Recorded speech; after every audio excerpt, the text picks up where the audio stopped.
What's going on, people? We are Tottenham TV, back here for yet another Tottenham update today. And I promise you guys, this will be the last Dominic Solanke update that we have for the day, as we got the 3 words from Fabrizio Romano. But before that, David Ornstein actually broke it. And he says, Tottenham reached total agreement with Bournemouth to sign Dominic Solanke, deal worth up to £65 million. Terms in place on a 6-year contract. 26-year-old striker will undergo medical tonight and tomorrow.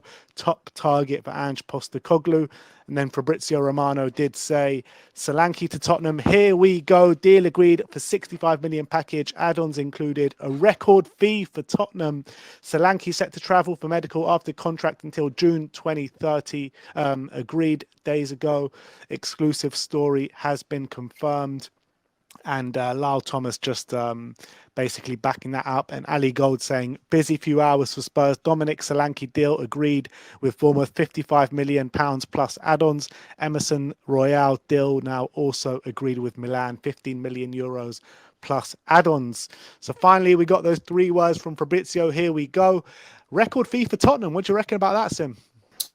Yeah, didn't have Dominic Solanke breaking our transfer record on the bingo card at the beginning of the summer. But it kind of makes sense in a way. It is 2024. We spent 60 million on Ndombele back in 2019, and football's moved on quite a bit in the last 5 years. So you would have expected probably that we would have broken our transfer record since then, considering the money that's been thrown around in the game. So it does sound ridiculous. Solanke's our record transfer, and obviously we're only probably spending 20 million less on Solanke than we got for Harry Kane, last year. So from that context, you can say, is it a good deal? But I think if you add in the context of who the player is, his form, the position we need, the profile, sometimes it's not about the flashy name. It's not about the cool name.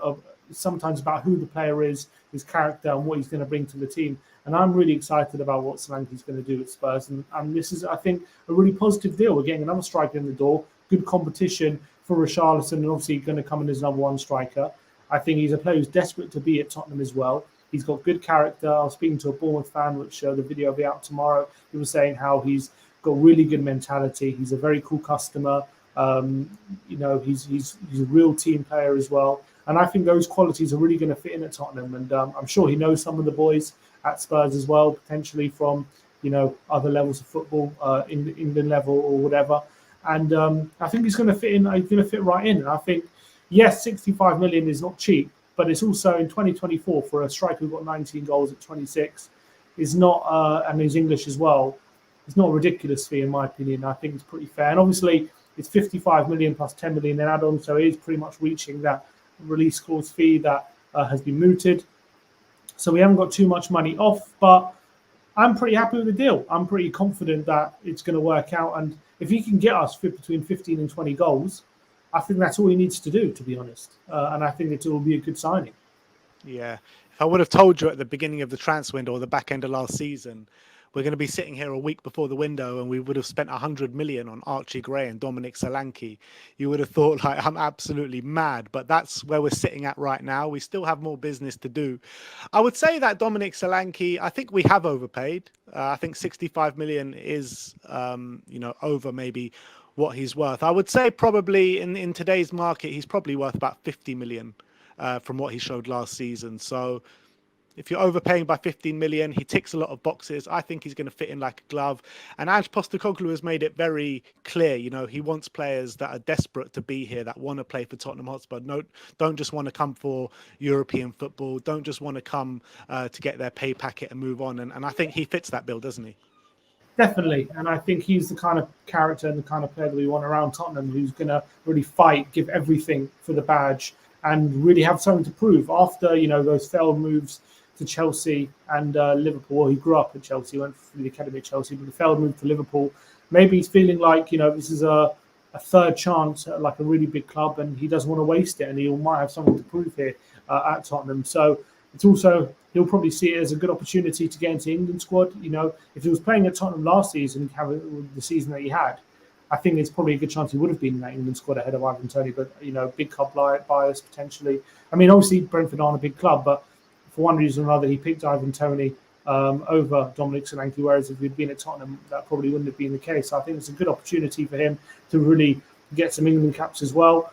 And I think it's a really good time for him to kick on in his career, take his game up a notch, get into a new phase of his career where he's playing for a club who's going to be in European football consistently, looking to challenge for big things. And I think that's where he's going to want to be at. And I think he's going to I think he's really going to thrive taking his game to another level. I really believe that. And I think he's going to improve a lot. He's at a certain level right now, but, you put all these brilliant players around him. And I think he's going to be licking his lips at the kind of chances that we're going to be creating for him. Big Dom is here. Do you reckon he'll be at the Tottenham Hotspur Stadium tomorrow? Do you think he'll get a reception from the fans or come out or anything? I don't think he'll come out. He might be in a box, a bit like Van de Ven was a week before his deal, wasn't he? He was sitting in a box watching the game and he was spotted by a few fans. So I think there's probably a good chance. There's reports or saying he's having a medical. Look, he's saying it's the last update of today, but you never know. Maybe an official announcement today. So I don't know what we'll do if that happens, but I'll have to jump back on. But Ornstein did say he's going to have one part of his medical today and the other part tomorrow. So, so maybe the announcement tomorrow or maybe after the weekend.